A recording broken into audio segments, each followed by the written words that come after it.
The story template is a guide that gives you a consistent way to present information in a certain order when you turn in completed stories. It's how we want you to format stories.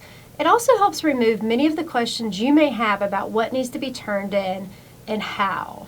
This template is based on content management systems that freelance journalists like myself have used and journalists have used, as well as that students use to publish work on their digital portfolio, to publish stories on NewsSource, which is our on-air and digital publication by journalism students, and for internships and jobs in both in the media industry. Companies use these types of templates for consistent workflow, especially because there's so many stories, photos, videos, graphics, and other pieces being turned in at once. It's easy to misplace items or to not be able to find what they're looking for. For our purposes, you're going to put these sections into your Google Doc.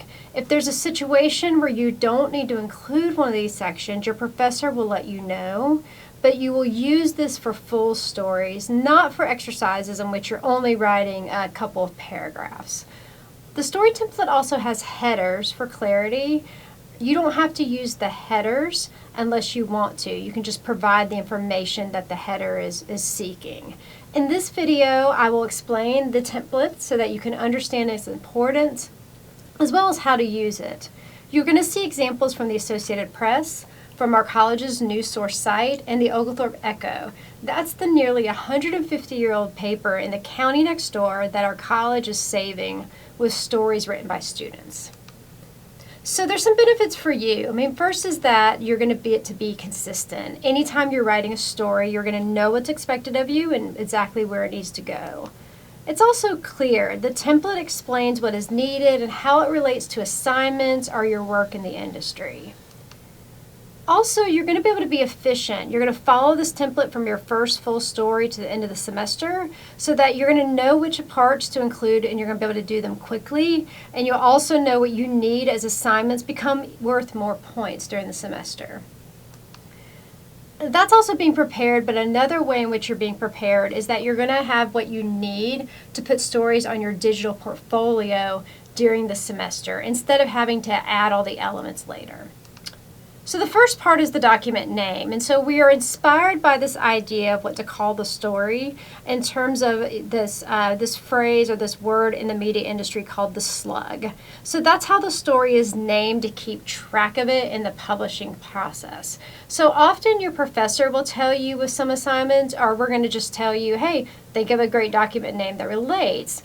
The main thing we're wanting you to do is pick 2 or 3 key words related to the story topic. So Georgia election, mayor news conference, fall break, food bank fundraiser. It depends on what you're writing about, but you're going to pick these words and then you're going to add for class purposes your last name to it. So mayor news conference _ Johnston, using the example of my last name.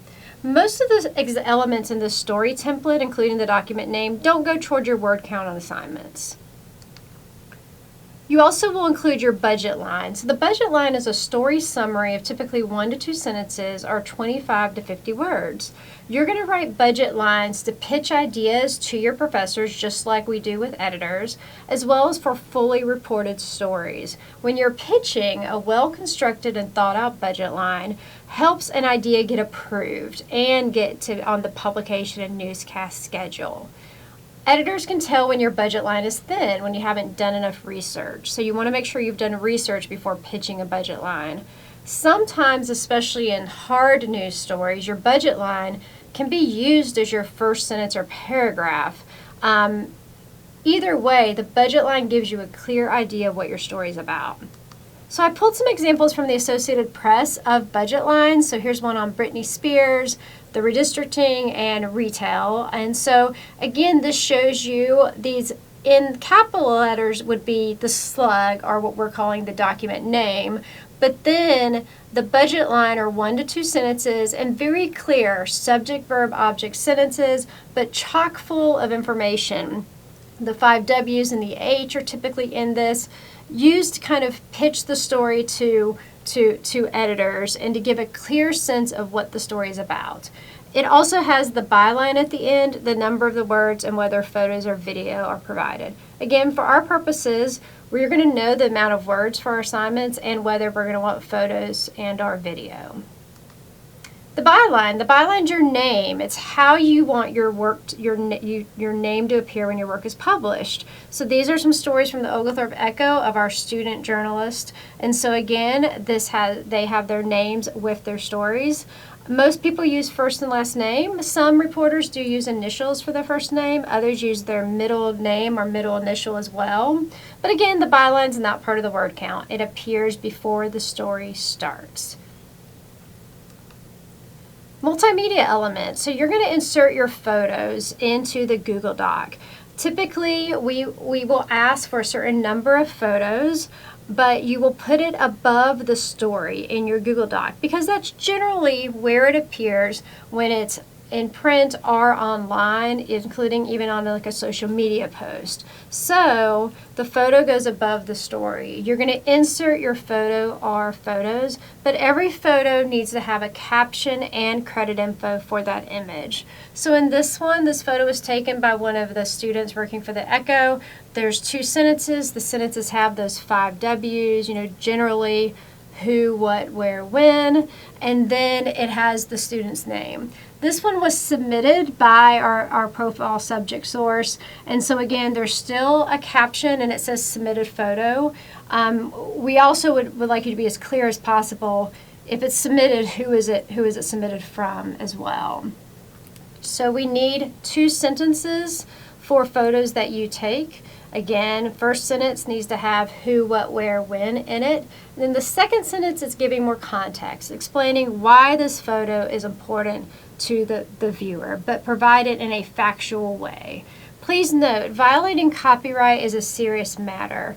Photos that appear in the Oglethorpe Echo or the Red and Black or the Athens Banner Herald or Flagpole or other publications are their own photos. You cannot just take their photo and submit it. You won't earn an F on an assignment if you use a photo from another media outlet. Please know we will want to have some video provided at times as well. You cannot just insert video in a Google Doc, at least easily you can't. So instead, to make it as easy as possible and non-frustrating, insert a link to a video uploaded to YouTube, Google Drive, or your digital portfolio. Make sure we have access to view, and then that's all we need. We only need the link to the video. The big bulk of the story template is the story. So this section has the entire story from your first paragraph, which is called the lead, to your last paragraph. We will specify word count in each exercise and assignment. So that same story that I just showed you, here's how the story looked on her Google Doc. So she provided the story. She did not have a date line. That's where she wrote the story because it's local, so we don't have to use Athens or another city that we're writing it in locally. But also, here's how it looked on her Google Doc. Your professor will have preference related to font and point size, as well as whether they want the spacing to be double space or single space. Please ask them for that.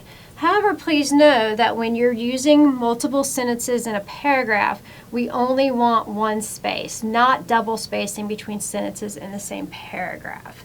The main thing is to have short paragraphs and just the one space between sentences. In this story, it's a longer story, so subheads are used. Those are generally 2 to 4 words, and they're used to break up sections of a story. So especially in your longer stories, we do recommend that you use subheads. Another key digital element is hyperlinks. So you see them in stories and other social media posts.